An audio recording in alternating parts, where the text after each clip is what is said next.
Here's a short version, the TDLR. Pre-workouts used to match the label and feel unhinged.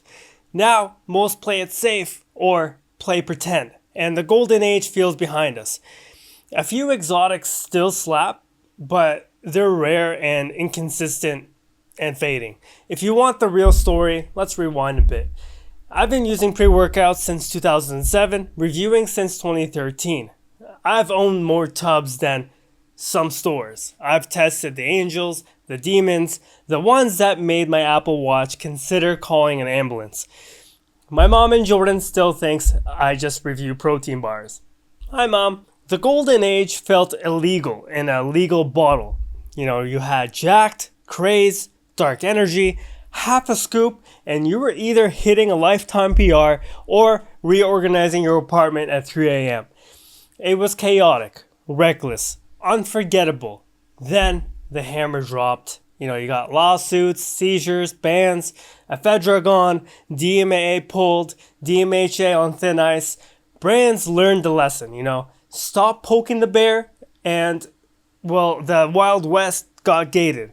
The formulas moved from, what is this, to, we know exactly what this is.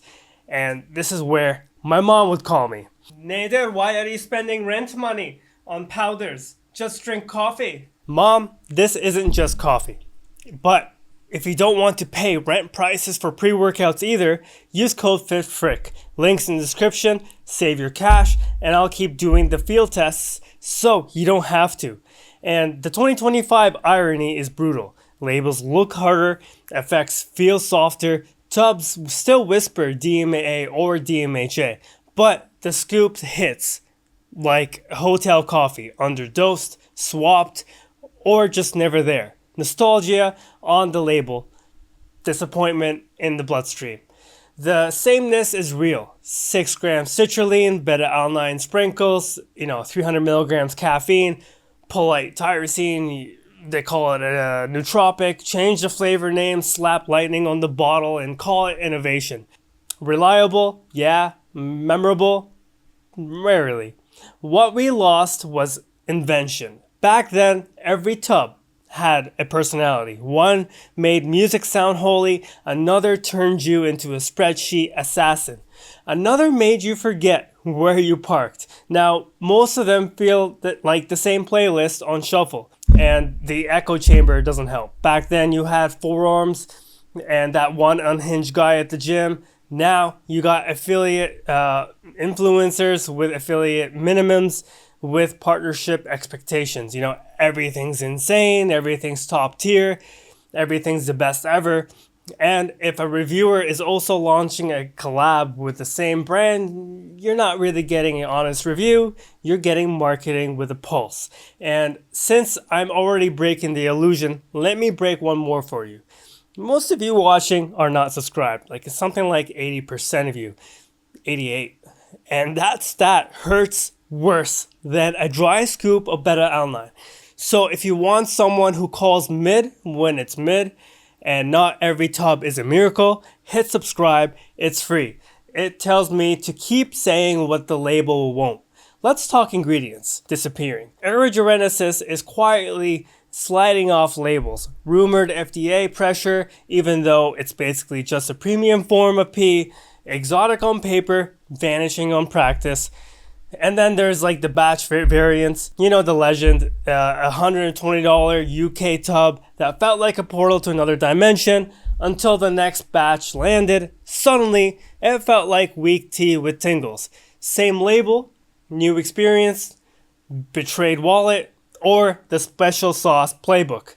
First run nuclear, hype detonates, later runs lights dim, same label. Nothing admits it changed. But your workouts don't lie. Maybe supply ran out, maybe liability whispered, maybe the magic was never sustainable.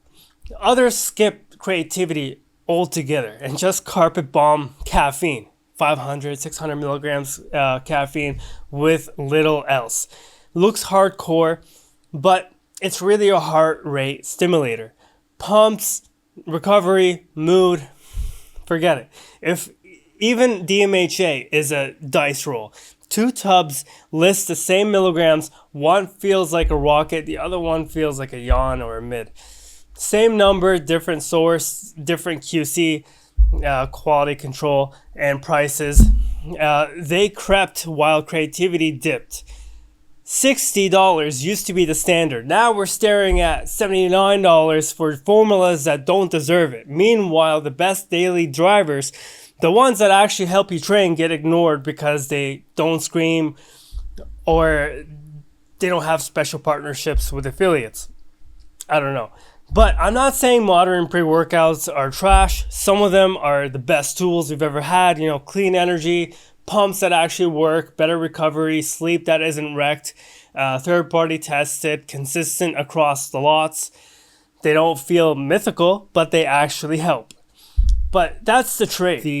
We swapped chaos for consistency, surprise for safety. Am I about to ascend for I can function after leg day? If your goal is long-term progress, today's products make sense. If you grew up in the thunder, you'll miss the lightning. But what's the smart play? Keep a dependable daily driver. Keep one spicy jar for PR day. Chase proof, not promises. Real dosing, consistent batches, consistent pre-workout brand reputations. Pumps that show up every time. A tool, not a dare. Exotics still exist. We still have some really good ones that slap really hard, but they're fewer in between, sometimes pricier, unpredictable. But if you want my ranking, I put them in S and A tiers. Link in the description. But my verdict, honestly, the golden age feels past us. The safest age is here. Maybe that's growth. Maybe that's boring. Usually it's both. So tell me in the comments, what was the tub that rewired your brain, or the one that betrayed you? And if you are picking up something, links are in the description. Code FitFrick, save your money, protect your sleep, and I'll keep my Apple Watch very nervous, so you don't have to. Thanks for watching.